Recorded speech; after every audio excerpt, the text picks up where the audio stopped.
hello, I got to get my video in for Sunday, so we're going to try this. This is just off the cuff, especially since I waited too long till almost 6 p.m. on Sunday, and I try to get it done by like midnight Sunday. So yeah, this is a video where I'm going to try to start at a conversation that I think needs to be had more often with regards to diversity in tech. Oh, look, some people already left. That it occasionally will get mentioned, but I don't think it gets explored in depth. And it's sort of honestly, if I'm being honest, makes a lot of D&I stuff basically more or less useless unless you really deal with this issue. And unfortunately, I think it's too nuanced for a lot of people who fancy themselves revolutionaries or radicals to deal with. That could be its own other video, but I generally think generally what makes a radical is the fact that they don't know how to deal with nuance, and they're usually dealing with sheer emotion. Not that emotion is bad in this case. You should be angry, you should want. Let's just get to the fucking point. So, yeah, newsflash, there's still not a whole lot of women in tech. I don't think it's just because I'm in Ohio. Ohio is particularly not great for that, unless you're in like Columbus sometimes.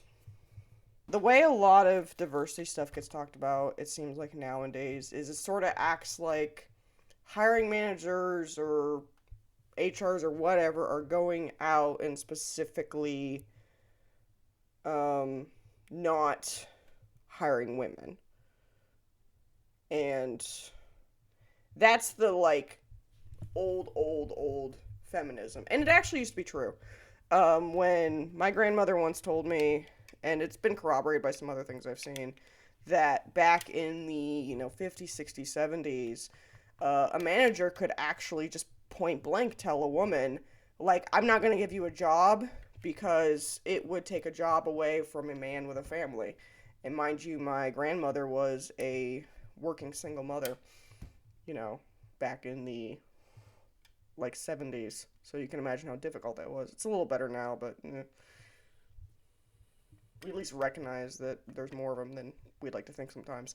But anyway, the problem is that the way discrimination, systemic oppression, blah, blah, blah, like, use whatever word you want, it's a lot different. It's nearly unrecognizable. But the problem is a lot of the feminism and D&I initiatives haven't really updated from that. And so it becomes this, so a lot of stuff out there becomes this weird, like, solution looking for a problem, because that problem's no longer there, but there's still a lot of problems. So, like I said, I've never actually had anybody say to me, we are not giving this opportunity, or I think you're less capable because you're a woman. That's never happened to me. And I do think I've dealt with quite a bit of sexism. Depending on who you're talking to, they might say, well, Shelby, you haven't actually dealt with any sexism. In which case, I'm not going to even try to engage that person, because that's very narrow-minded. But I don't think most people would think that, to be completely honest. So, what I have dealt with is a lot of ostracization, a lot of being judged much harsher, sometimes to the point of being kind of obvious, not always though, than a lot of my male counterparts. More gaslighting, and it's not like a man versus women thing like a lot of other people like to. And unfortunately, there are feminists that still try to pit everything as like a man versus women thing. It never, I don't think it has. I don't think it ever was, but if it was, it's definitely hasn't been for a while, I think. I was raised in a charter school that was basically it was ran by women. It was ran by women. Hated its girls. Freaking hated its girls. Girls got blamed for their actions, and then the boys' actions. That's a whole other video. Unfortunately, I'm not a female separatist. There's feminists and there's female separatists. And unfortunately, I still see things where they try to be like, well, we're going to do women only, which besides being potentially non-binary and trans exclusive, although in some cases that's the point. So, I am not a female separatist. And I've actually known some men that I think have had just as hard of a time as a lot of women because they have more feminine traits. Likewise, I have actually, I think, done surprisingly well because I think some men basically see me sort of as another guy, because of kind of the way I carry myself, the way I don't think there's anything objectively better about it's just different personality traits. It's just I have personality traits that we typically think of more masculine. Um, the very fact they're gendered to begin with, and I know there's gonna be a lot of people being like, "Well, I don't think that way. I don't." It's one of those things that if you think you're not capable of thinking that way, you probably are the problem. You probably are, to be honest. Um, there's a lot of things that you realize are gendered, when you stop and think about it, and I think a lot of people just don't stop to think about it. We can disagree as reasonable adults as to where that goes, and it can also depend on region, culture, all sorts of things. But at the end of the day, the difficult reality is that everything's gendered, and you play into it more than you think you do. Um, and again, that's not always a bad thing as long as you're aware of it and you understand that what may work for you may not for somebody else. So, anyway, but that all, actually, I talked about gets at why a lot of modern kind of D&I efforts in feminism just quite frankly don't work. They don't really address a lot of the real issues. They keep fighting the older, easier, and more kind of, you know, the stuff you make movies and TV shows about. But the reality of it is that's not where we're at anymore. Now it's a lot more of passive aggressive. It's a lot more, the way I've described it to a lot of people is death by a thousand paper cuts. It's a lot of actions that on their own honestly are not that big of a deal. They're not fun, they're not respectful. Like, it's not fun to be trying to talk to your male coworkers about stuff they want to talk about, by the way, like video games, and they literally turn around and just ignore you mid conversation. Or just talk to all their friends. You're trying to talk to them, they just literally ignore you.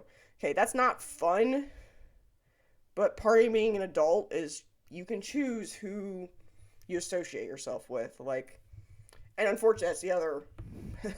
There's so many branches off this fucking tree. I'm trying to stay on the trunk, but that's another issue with a lot of modern feminism is it tries to control other people. But the reality is, like, if your coworkers just do not see you as a coworker, that's their fucking problem. At some point, you just have to decide how you're going to react to it. You know, I've worked with a lot of guys that I don't think they know how to interact with women other than like mothers, sisters, and girls are trying to date. So a female coworker just like it's like brain.exe has stopped working. It's not very many, thankfully. That's only been like a few companies, but it does happen. Um, and it's to their own detriment. It hurts them more honestly than it hurts me because they're gonna get to a point where one day they're going to like work under a woman or something, and they'll get themselves fired from insubordination eventually. Some places it really takes a while. Anyway, so but that's the thing is it's death by a thousand paper cuts though. It's a lot of things that build on each other, and you come home from work so much more tired, and and you can only switch jobs so many times before you're a job hopper. Thankfully, well, yes, no, I've been a contractor, so I get let go from jobs a lot. Which is the other problem too, actually, is that I think girls tend to get shoved into more temporary jobs and more jobs in tech that are seen as less important, or not actually less important. Like, if you get two people who are self-taught in programming, I can bet you, I'll bet you a good amount of money the guy is going to get pushed more towards programming, and the girl is going to get pushed more towards QA and BA. It's not that he will, and this is where it gets nuanced, I think too nuanced for a lot of people. He will get some people saying, yes, you could be a QA or BA, and some people will tell the woman, yeah, you can be a developer. But for the most part, the guy's going to get pushed a lot more towards more technical, and the girl's going to get pushed a lot more towards the, like, more social. And it may even happen that is what's best for her. I liked being a QA. I was good at it. But the reality of it is I like to get in the nitty gritty of what makes something work. And I shouldn't have to keep proving that I'm that way. And I try not to. I try not be one of those people that, I don't need other people's validation for what my personality is. I think I've explain the problem enough. So what are the solutions? Because that's the other thing. We hear a lot of fucking bitching. Um, I think this is where it really gets difficult. Even when people will talk about, and a lot of times when I talk about this with other people, both men and women, they're like, yeah, yeah, we agree. Yeah, yeah. I think the solutions where really people kind of get uh, nervous is I don't think it's about who you hire. I think most companies nowadays will hire women, which I know I'm going to get lambasted if anybody sees this video, which probably not. Probably going to be one of those videos that someone made earlier in their career and people who are big fans go watch and they're like, wow, that person used to suck. But it's how they get better. Regardless, companies will hire women. Most companies, I think, have. They might have some recruiters that are biased towards choosing to interview boys or men, but for the most part, I think most companies don't really actually, as a whole, have issues with hiring women. The problem is they don't do anything to keep them, and they don't promote them. Um, and the big kicker is that you will have these few employees who either are very sexist or just even are elitist. I've even dealt with some that I don't think they set out to be sexist, but there's a lot of I've worked with a lot of toxic high performers who they're very walled off, they're very antisocial, and the only people they'll take under their wings are the people that remind them of themselves. In some cases, it's even been me, despite being a girl. Sometimes it's not. But those people, a lot of times, will just keep out anyone they see as an outsider, which often happens to be. And this is where it gets messy, because I'll even go so far as I don't think most of them set out to be sexist, but it is kind of what happens. Or racist, or whatever term you want to use. I don't think they set out to discriminate, but that is what happens because they've lived in this walled garden much of their careers of being able to basically call the shots. And they're not going to let that get taken away from them easily. And I don't think the diversity training is going to do fuck all. Like, I think we've been trying that for a while. It doesn't work. The harsh reality of it is, I've been telling people, is if you are very serious about diversity and inclusion, if you're really that serious, don't look at who you're hiring, look at who you're firing. Okay? There's going to be some really uncomfortable conversations, but if you really want to move past the virtue signaling and actually address the problem, then heads need to start rolling, quite frankly. And it may not always be and it may even be people who are responsible for like a critical part of your app, and you just have to make a difficult decision. You know, do you keep them? If you do decide to keep them, you may make a business decision to say, hey, we're going to keep this person for now until we can figure out how to not be so reliant on them. But then you better fucking cut that D&I marketing bullshit. You won't. I know you won't. But I say all this to at least make people more aware of what to look for.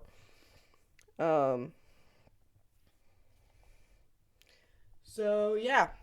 I don't want to make this video much longer because I don't have a computer with a dedicated graphics card yet. So editing slows to a fucking crawl if I do more than a certain amount of edits.